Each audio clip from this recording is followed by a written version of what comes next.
ಓಶೋ ತತ್ವಜ್ಞಾನಕ್ಕೆ ಸ್ವಾಗತ. ನಾನು ಎಷ್ಟೋ ತತ್ವಜ್ಞಾನಿಗಳ ಬಗ್ಗೆ ಓದಿದ್ದೀನಿ. ಆದರೆ ನನ್ನ ಅತಿ ಹೆಚ್ಚಾಗಿ ಕಾಡಿದ್ದು ಓಶೋ, ಯೇಸು ಮತ್ತು ಬುದ್ಧ. ಆದರೆ ಯೇಸು ಎಲ್ಲವನ್ನೂ ದೇವರ ಮೇಲೆ ಹಾಕಿ ದೇವರ ಚಿತ್ತದಂತೆ ಎಲ್ಲ ನಡೆಯುತ್ತದೆ ಅಂತ ಹೇಳಿ ನಿಲ್ಲಿಸಿದರು. ಆದರೆ ಬುದ್ಧ ಎಲ್ಲವನ್ನೂ ನಮ್ಮ ಆತ್ಮಸಾಕ್ಷಿಗೆ ಹಾಕಿ ಅವನು ಕೈ ತೊಳ್ಕೊಂಡ. ಆದರೆ ಓಶೋ ಆಗಲ್ಲ, ಎಲ್ಲವನ್ನೂ ನಮ್ಮ ಚಿಂತನೆಗಳ ಮೇಲೇ ಹಾಕಿದರು. ನಿಮ್ಮ ಸ್ವಯಂ ಚಿಂತನೆ ಏನಿರ್ತದೆ ಅದೇ ನಡೆಯುತ್ತದೆ, ಅದೇ ನಿಮ್ಮ ಜೀವನ ಅಂತ ಹೇಳಿದರು. ಇಲ್ಲಿ ಓಶೋವನ್ನು ಯಾರೊಬ್ಬರು ಕೇಳ್ತಾರೆ, ನೀವು ದೇವರನ್ನು ನಂಬ್ತೀರಾ ಅಂತ ಕೇಳ್ತಾರೆ. ಅದಕ್ಕೆ ಓಶೋ ಹೇಳ್ತಾರೆ, ಇಲ್ಲ ಅಂದರೆ ಇಲ್ಲ, ಹೌದು ಅಂದರೆ ಹೌದು. ಹಾಗಾದರೆ ನಿಮ್ಮ ಪ್ರಕಾರ ದೇವರು ಇಲ್ವಾ? ಇಲ್ವೋ ಏನೋ, ಇರಬಹುದಾ? ಇರಬಹುದು. ನಿಮ್ಮ ಪ್ರಕಾರ ಏನು? ನಾನು ಬೇಕಾದಷ್ಟು ಹೇಳ್ತೀನಿ, ನಾನು ಇದೆ ಅಂತ ಹೇಳ್ತೀನಿ. ನೀವು ಒಪ್ಕೊಂಡ್ಬಿಟ್ರೆ ನೀವು ಮೂರ್ಖರು. ನಾನು ಇಲ್ಲ ಅಂತ ಹೇಳ್ತೀನಿ, ಅದು ಒಪ್ಕೊಂಡ್ರೆ ನೀವು ಇನ್ನೂ ಮೂರ್ಖರು. ಮತ್ತು ಇನ್ನೇನು ಮಾಡಬೇಕು? ದೇವರ ಇರುವಿಕೆಯನ್ನು ನಿಮ್ಮ ಸ್ವಯಂ ಚಿಂತನೆಯಿಂದ ಅನುಭವಿಸಬೇಕು. ದೇವರನ್ನು ನೋಡೋದಕ್ಕೆ ಸಾಧ್ಯವೇ ಅಂತ ಒಬ್ಬರ ಪ್ರಶ್ನೆ. ಅದಕ್ಕೆ ಅವರು ಹೇಳ್ತಾರೆ, ನೋಡೋದಕ್ಕೆ ಸಾಧ್ಯ ಇದೆಯೋ ಇಲ್ವೋ ಗೊತ್ತಿಲ್ಲ, ಅದು ನಿಮ್ಮ ಮನಸ್ಸು ಎಷ್ಟು ವಿಶಾಲವಾಗಿದೆಯೋ ಅದ್ರ ಮೇಲೆ ಡಿಪೆಂಡ್. ನಿಮ್ಮ ಮುಂದೆ ಇರ್ತಕ್ಕಂಥ ವ್ಯಕ್ತಿಯನ್ನು ನೀವು ದೇವರು ಅಂತ ತಿಳ್ಕೊಂಡ್ರೆ ಅವನು ದೇವರು, ಅವನು ರಾಕ್ಷಸ ಅಂತ ನೀವು ತಿಳ್ಕೊಂಡ್ರೆ ಅವನು ರಾಕ್ಷಸ. ಅಷ್ಟೇ ವ್ಯತ್ಯಾಸ. ನೀವು ದೇವರನ್ನು ನೋಡಬೇಕಂದ್ರೆ ನಿಮ್ಮ ಮನಸ್ಸು ವಿಶಾಲವಾಗಿರಬೇಕು. ನೀವು ಎಲ್ಲರನ್ನೂ ಪ್ರೀತಿಸಬೇಕು, ಪ್ರತಿಯೊಂದನ್ನು ನೀವು ಪ್ರೀತಿಸಬೇಕು. ನಿಮ್ಮ ಮನಸ್ಸಲ್ಲಿ ಯಾವ ಕಳಂಕನೂ ಇರಬಾರ್ದು. ಆಗ ಮಾತ್ರ ನೀವು ದೇವರನ್ನು ನೋಡೋದಕ್ಕೆ ಸಾಧ್ಯ. ನಿಮಗೆ ದೇವರನ್ನು ನೋಡೋದಕ್ಕೆ ಆಗದೇ ಇದ್ರೂ ನೀವು ಖಂಡಿತ ದೇವರನ್ನು ಅನುಭವಿಸ್ತೀರಿ. ಒಂದು ಸೌಂದರ್ಯವನ್ನು ನಾವು ನೋಡ್ತೇವೆ, ಆಗ ನಿಮಗೆ ಸಂತೋಷ ಆಗ್ತದೆ. ಆ ಸಂತೋಷವೇ ದೇವರು. ನೀವೊಂದು ನಕ್ಷತ್ರವನ್ನು, ಚಂದ್ರನನ್ನು ನೋಡ್ತೀರಿ, ನಿಮ್ಮ ಮನಸ್ಸು ಪ್ರಫುಲ್ಲಗೊಳ್ತದೆ. ಆ ಒಂದು ಸಂತೋಷ, ಆ ಪ್ರಫುಲ್ಲತೆ ಇದೆಯಲ್ಲ, ಅದೇ ದೇವರು. ಇವತ್ತು ನಿಮ್ಮ ಮನಸ್ಸು ಏನನ್ನು ಚಿಂತಿಸ್ತಾ ಇದೆಯೋ ಅದೇ ದೇವರು. ನೀವು ಒಳ್ಳೆಯ ಚಿಂತನೆಯನ್ನು ಮಾಡಿದ್ರೆ ಅದು ನಿಮಗೆ ಒಳ್ಳೆಯ ದೇವರು. ನಿಮಗೆ ಕೆಟ್ಟ ಚಿಂತನೆ ಮಾಡಿದ್ರೆ ಅದು ನಿಮಗೆ ಕೆಟ್ಟ ದೇವರು. ನಿಮ್ಮ ದೇವರನ್ನು ಆಯ್ಕೆ ಮಾಡ್ತಕ್ಕಂಥ ಸಂಪೂರ್ಣ ಹಕ್ಕು ಇರ್ತಕ್ಕಂಥದ್ದು, ದೇವರು ಇದ್ದಾನ ದೇವರು ಇಲ್ವಾ ಅಂತ ತಿಳ್ಕೊಳ್ತಕ್ಕಂಥ ಸಂಪೂರ್ಣ ಹಕ್ಕು ಇರ್ತಕ್ಕಂಥದ್ದು ನಿಮ್ಮೊಬ್ಬರಿಗೆ ಮಾತ್ರ, ನಿಮಗೆ ಮಾತ್ರ, ನಿಮ್ಮ ಸ್ವತಂತ್ರವಾದ ಮನಸ್ಸಿಗೆ ಮಾತ್ರ. ನೀವು ಯಾರೋ ಹೇಳಿದರು ಅಂತ ಅದನ್ನು ಕೇಳಿಕೊಂಡು ನೀವು ನಂಬಿದರೆ ಅದು ಖಂಡಿತ ನಿಮ್ಮ ಮೂರ್ಖತನ ಅಂತ ಅವರು ದೇವರ ಬಗ್ಗೆ ವ್ಯಾಖ್ಯಾನ ಮಾಡ್ತಾರೆ. ಆಗ ಅದಕ್ಕೋಸ್ಕರ ಕೆಲವರು ಓಶೋವನ್ನು ಧರ್ಮನಿಂದಕ ಅಂತ ಹೇಳ್ತಾರೆ. ಧರ್ಮನಿಂದಕ, ಅವರು ಧರ್ಮನಿಂದಕರಾಗಿದ್ರಾ? ಇಲ್ಲ, ಧರ್ಮದಲ್ಲಿ ಇರ್ತಕ್ಕಂಥ ಮೌಢ್ಯತೆಗಳನ್ನು ಹೇಳಿದರು. ಈ ಗಾಂಧಿಯನ್ನು ಎಲ್ಲ ಅಹಿಂಸಾವಾದಿ ಅಂತ ಹೇಳಿದ್ರು.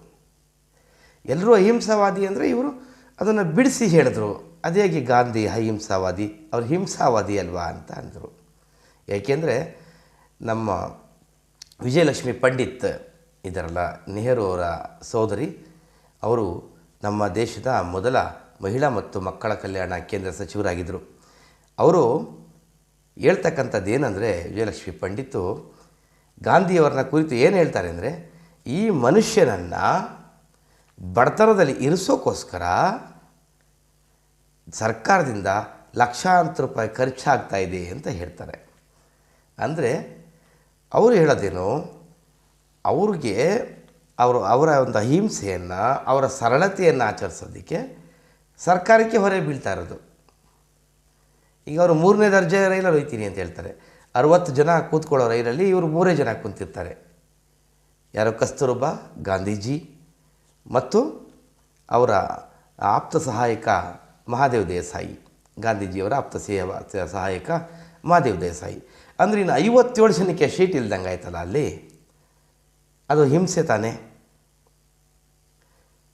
ಅದಕ್ಕೆ ಹೇಳ್ತಾರೆ ಓಶೋ, ದಿನವೂ ಹೊಟ್ಟೆ ತುಂಬ ತಿನ್ನೋನು ಯಾವತ್ತೋ ಒಂದು ದಿನ ಅಥವಾ ಯಾವತ್ತೋ ಒಂದು ವಾರ ಅಥವಾ ಒಂದು ತಿಂಗಳು ಉಪವಾಸ ಮಾಡಿಬಿಟ್ರೆ, ಊಟ ಮಾಡದೇ ಇದ್ದರೆ ಅದು ಉಪವಾಸ ಹೇಗಾಗ್ತದೆ, ವ್ರತ ಹೇಗಾಗ್ತದೆ? ಯಾವನು ದಿನವೂ ಉಪವಾಸವಾಗಿರ್ತಾನೋ ಅವನಿಗೆ ನೀನು ಕೊಡ್ತಕ್ಕಂಥ ಒಂದು ತುತ್ತು ಅನ್ನ ಇದೆಯಲ್ಲ, ಅದು ನಿಜವಾದ ವ್ರತ. ಅದು ನಿಜವಾದ ದೇವರನ್ನು ಆರಾಧನೆ ಮಾಡ್ತಕ್ಕಂಥ ವಿಧಾನ.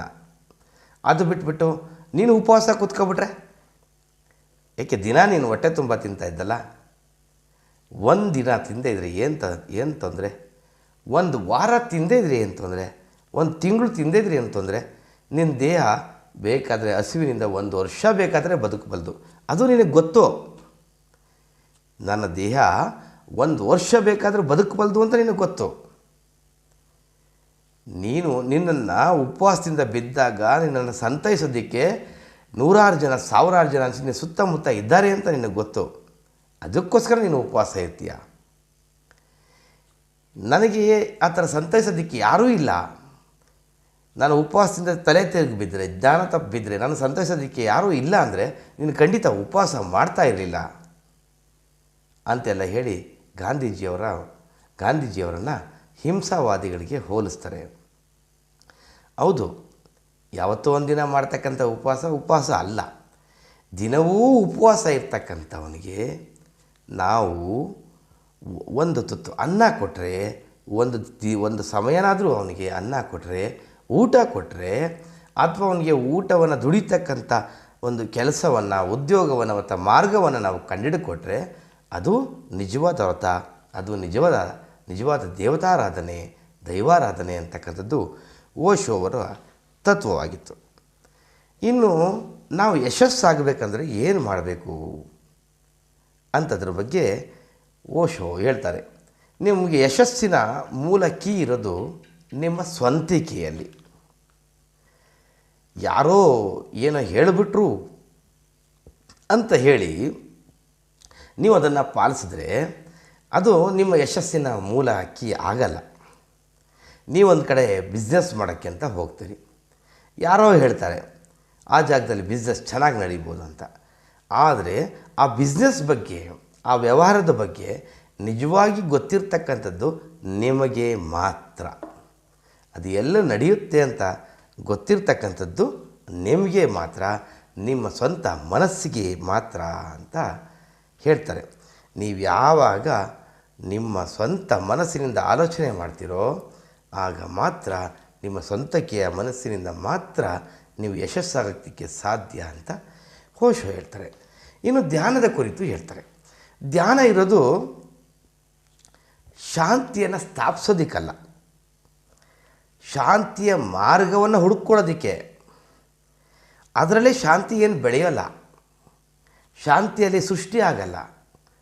ನೀವು ಮಾಡ್ತಕ್ಕಂಥ ಧ್ಯಾನದಿಂದ ಶಾಂತಿಯ ಸೃಷ್ಟಿ ಆಗಲ್ಲ, ಶಾಂತಿ ಬೆಳೆಯಲ್ಲ. ಅಲ್ಲಿ ಶಾಂತಿಯನ್ನು ಬೆಳೆಸೋಕ್ಕಾಗಲ್ಲ. ಶಾಂತಿಯ ಮಾರ್ಗವನ್ನು ನೀವು ಕಂಡುಹಿಡ್ಕೋಬೋದು ಅಷ್ಟೆ. ನೀವು ಮಾಡ್ತಕ್ಕಂಥ ಉಪವಾಸದಿಂದ, ಧ್ಯಾನದಿಂದ ನೀವು ಶಾಂತಿಯನ್ನು ಕಂಡುಹಿಡ್ಕೋಬೋದು ಅಷ್ಟೆ. ನೀವು ಧ್ಯಾನ ಮಾಡ್ತೀನಿ ಅಂತ ನಿಮ್ಮ ಇಡೀ ಮನಸ್ಸನ್ನು ನಿಮ್ಮ ಕಂಟ್ರೋಲಿಗೆ ತಂದುಕೊಂಡ್ರೆ ಯಾವುದೇ ಕಾರಣಕ್ಕೂ ನೀವು ಧ್ಯಾನವನ್ನು ಮಾಡೋದಕ್ಕೆ ಸಾಧ್ಯವೇ ಇಲ್ಲ. ನಿಮ್ಮ ಮನಸ್ಸನ್ನು ಸ್ವತಂತ್ರವಾಗಿ ಬಿಟ್ಟು ಅದು ಎಲ್ಲ ರೀತಿ ಆಲೋಚನೆಗಳನ್ನ ಮಾಡ್ತಾ ಮಾಡ್ತಾ ಮಾಡ್ತಾ ಯಾವಾಗ ನಿಮಗೆ ಯಾವುದು ಸತ್ಯವಾಗಿ ಬೇಕಾಗಿರ್ತದೋ ಅದ್ರ ಬಗ್ಗೆ ಯಾವಾಗ ಆಲೋಚನೆ ಮಾಡ್ತಿದ್ದೋ ಆಗ ಮಾತ್ರ ನೀವು ಶಾಂತಿಯ ಮಾರ್ಗವನ್ನು ಕಂಡುಹಿಡ್ಕೊಳ್ಳೋದಕ್ಕೆ ಸಾಧ್ಯ ಅಂತಕ್ಕಂಥದ್ದು ಓಶೋ ಅವರ ಒಂದು ಸಿದ್ಧಾಂತ ಆಗಿತ್ತು. ಅದಾದಮೇಲೆ ಅವರು ಹೇಳ್ತಾರೆ, ಸೃಜನಶೀಲತೆಯ ಬಗ್ಗೆ ಹೇಳ್ತಾರೆ. ಸೃಜನಶೀಲತೆ ಅಂದರೆ ಏನು?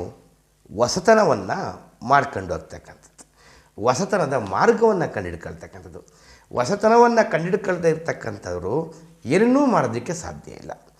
ಈ ಜಗತ್ತನ್ನು ಪ್ರೀತಿಸದ ಹೊರತು ನೀವು ಸೃಜನಶೀಲರಾಗೋದಕ್ಕೆ ಸಾಧ್ಯನೇ ಇಲ್ಲ ಅಂತ ಓಶೋ ಹೇಳ್ತಾರೆ. ನೀವು ಒಂದು ಮರವನ್ನು ಚಿತ್ರಿಸಬೇಕು, ಬೇರೆ ಎಲ್ಲರಿಗಿಂತ ಚೆನ್ನಾಗಿ ಚಿತ್ರಿಸಬೇಕು. ಆ ಥರ ಚಿತ್ರಿಸ್ಬೇಕಂದ್ರೆ ನೀವು ಮರವನ್ನು ಮೊದಲು ಪ್ರೀತಿಸಬೇಕು, ಮರದ ಸೌಂದರ್ಯವನ್ನು ಮೊದಲು ನೀವು ಆಸ್ವಾದಿಸಬೇಕು. ಆ ನಂತರ ಮರದ ಚಿತ್ರವನ್ನು ನೀವು ಚಿತ್ರಿಸಲಿಕ್ಕೆ ಸಾಧ್ಯ. ನಿಮ್ಮಲ್ಲಿ ಒಂದು ಸೃಜನಶೀಲ ಹಾಡುಗಾರಿಕೆ ನಿಮಗೆ ಬರಬೇಕಂದ್ರೆ ನೀವು ಮೊದಲು ಹಕ್ಕಿಗಳ ಚಿಲಿಪಿಲಿಯನ್ನು ಆಸ್ವಾದಿಸಬೇಕು, ಹಕ್ಕಿಗಳನ್ನು ನೀವು ಪ್ರೀತಿಸಬೇಕು, ಪ್ರಾಣಿ ಪಕ್ಷಿಗಳನ್ನು ಪ್ರೀತಿಸಬೇಕು. ಆಗ ಅವುಗಳ ಧ್ವನಿಯನ್ನು ನೀವು ಅಳವಡಿಸ್ಕೊಳ್ಳೋದಕ್ಕೆ ಸಾಧ್ಯ, ನೀವೊಬ್ಬ ಹಾಡುಗಾರರಾಗೋದಕ್ಕೆ ಸಾಧ್ಯ ಅಂತ ಹೇಳ್ತಾರೆ. ಅದು ಬಿಟ್ಬಿಟ್ಟು ನೀವು ಸುಮ್ಮನೆ ವೀಣೆ ನುಡಿಸ್ಬಿಟ್ರೆ, ನೀವು ಹಾಡೋದನ್ನು ಹಾಡಿಬಿಟ್ರೆ ಅದು ಸಾಧ್ಯ ಇಲ್ಲ. ಒಂದು ಗೂಬೆ ಹಾಡ್ತಕ್ಕಂಥದ್ರಲ್ಲೂ ಒಂದು ಸೌಂದರ್ಯ, ಒಂದು ಆಸ್ವಾದನೆ ಇರ್ತದೆ. ಕೋಗಿಲೆಯ ಧ್ವನಿಯಲ್ಲೂ ಒಂದು ಆಸ್ವಾದನೆ ಇರ್ತದೆ, ಅದರಲ್ಲಿ ಒಂದು ಕಂಪನ ಇರ್ತದೆ. ಅದನ್ನು ಮಾತ್ರ ನೀವು ಆಸ್ವಾದಿಸಲಿಕ್ಕೆ ಸಾಧ್ಯ. ಇನ್ನು ಅವ್ರ ಬಗ್ಗೆ ಪತ್ರಕರ್ತರು ಸಿಕ್ಕಾಗೆಲ್ಲ ಬರೀತಿರ್ತಾರೆ, ಪತ್ರಕರ್ತರ ಬಗ್ಗೆ ಹೇಳ್ತಾರೆ. ಪತ್ರಕರ್ತರ ಕರ್ತವ್ಯವೇ ಅದು. ಪತ್ರಕರ್ತರಿಗೆ ಅವರ ಪತ್ರಿಕೆ ಓಡಬೇಕಂದ್ರೆ ಅವರಿಗೆ ಸತ್ಯಕ್ಕಿಂತ ಹೆಚ್ಚಾಗಿ ಸಂಘರ್ಷಗಳೇ ಬೇಕು. ಸಂಘರ್ಷಗಳನ್ನೇ ಅವರು ಹುಡ್ಕೊಂಡೋಗೋದು. ಆ ಸಂಘರ್ಷಗಳೇ ಅವರ ಮೂಲಭೂತ ಅಂಗಗಳು. ಆ ಸಂಘರ್ಷ ಎಲ್ಲಾದರೂ ಒಂದು ಕೋಲಾಹಲ ನಡೆಯಬೇಕು, ಸಂಘರ್ಷ ನಡೆಯಬೇಕು, ಅದನ್ನೇ ಅವರು ಹುಡ್ಕೋದು. ಒಬ್ಬ ತತ್ವಜ್ಞಾನಿಯನ್ನು ವಿಶ್ಲೇಷಣೆ ಮಾಡ್ತೀನಿ ಅಂದರೆ ಪತ್ರಕರ್ತರಿಗೆ ಸಾಧ್ಯನೇ ಇಲ್ಲ. ಒಬ್ಬ ತತ್ವಜ್ಞಾನಿಯನ್ನು ಪತ್ರಕರ್ತರು ವಿಶ್ಲೇಷಣೆ ಮಾಡ್ತಾರೆ ಅಂದರೆ ಅದು ಸಾಧ್ಯನೇ ಇಲ್ಲ. ಯಾಕೆಂದರೆ ಒಬ್ಬ ತತ್ವಜ್ಞಾನಿ ಕತ್ತಲೆಯಲ್ಲಿ ಕರಿಬೆಕ್ಕನ್ನು ಹುಡುಕದಷ್ಟೇ ಕಷ್ಟ. ಪತ್ರಕರ್ತರನ್ನ ಟೀಕೆ ಮಾಡುವಾಗ, ಪತ್ರಕರ್ತರ ಬಗ್ಗೆ ಹೇಳುವಾಗ ಓಶೋ ಹೇಳ್ತಕ್ಕಂಥದ್ದು, ಒಬ್ಬ ತತ್ವಜ್ಞಾನಿಯನ್ನು ವಿಶ್ಲೇಷಣೆ ಮಾಡ್ತಕ್ಕಂಥದ್ದನ್ನು ಪತ್ರಕರ್ತ ಯಾವ ರೀತಿ ಅನ್ಕೋತಾನೆ, ಯಾವ ರೀತಿ ಆಗಿರ್ತಾನೆ ಅಂತಂದರೆ, ಒಬ್ಬ ತತ್ವಜ್ಞಾನಿ ಕರಿಯ ಬೆಕ್ಕನ್ನು ಕತ್ತಲೆಯ ರೂಮ್ನಲ್ಲಿ ಹುಡುಕ್ತಾನಲ್ಲ, ಅಷ್ಟೇ ಕಷ್ಟ ಸಾಧ್ಯ. ಅದು ಬಿಟ್ಬಿಟ್ಟು ಸಿಕ್ಕದಾಗೆ ಪತ್ರಕರ್ತರು ವಿಶ್ಲೇಷಣೆ ಮಾಡೋದು, ತತ್ವಜ್ಞಾನಿಯನ್ನು ವಿಶ್ಲೇಷಣೆ ಮಾಡತಕ್ಕಂಥದ್ದು ಸರಿ ಇಲ್ಲ ಅಂತಕ್ಕಂಥದ್ದು ಓಶೋ ಅವರ ಸಿದ್ಧಾಂತ ಆಗಿತ್ತು. ಓಶೋ ಅವ್ರ ಬಗ್ಗೆ ಮಾತಾಡ್ತಕ್ಕಂಥದ್ದು ತುಂಬ ಇದೆ. ಖಂಡಿತ ತಾವುಗಳು ಸಬ್ಸ್ಕ್ರೈಬ್ ಮಾಡ್ಕೊಳ್ಳಿ, ಕಮೆಂಟ್ ಮಾಡಿ, ಶೇರ್ ಮಾಡಿ, ಹೆಚ್ಚು ಜನಕ್ಕೆ ತಲುಪಿಸಿ. ನಮಗೂ ಒಂದು ಅವಕಾಶ ಸಿಕ್ಕಲಿ ಮಾತಾಡೋದಕ್ಕೆ, ಸಂಪಾದನೆಗಿಂತ ಹೆಚ್ಚಾಗಿ ಅವಕಾಶ ಸಿಕ್ಕಲಿ. ಓಶೋವಿನ ತತ್ವಜ್ಞಾನವನ್ನು ಇಡೀ ಜಗತ್ತಿಗೆ ಹರಡ್ತಕ್ಕಂಥದ್ದು ನಮ್ಮ ಜವಾಬ್ದಾರಿ ಅಂತ ನಾನು ಅಂದ್ಕೊಂಡಿದ್ದೀನಿ. ಮತ್ತು ನಾಳಿನ ಸಂಚಿಕೆಯಲ್ಲಿ ಓಶೋ ಅವರು ಏಕಾಂತತೆಯನ್ನು ಕುರಿತು ಏನು ಹೇಳ್ತಾರೆ ಅಂತಕ್ಕಂಥದ್ದನ್ನು ನಾಳೆ ಮಾತನಾಡೋಣ. ಅಲ್ಲಿವರೆಗೂ ಶುಭರಾತ್ರಿ, ಧನ್ಯವಾದಗಳು. ಜೈ ಗುರುದೇವ್.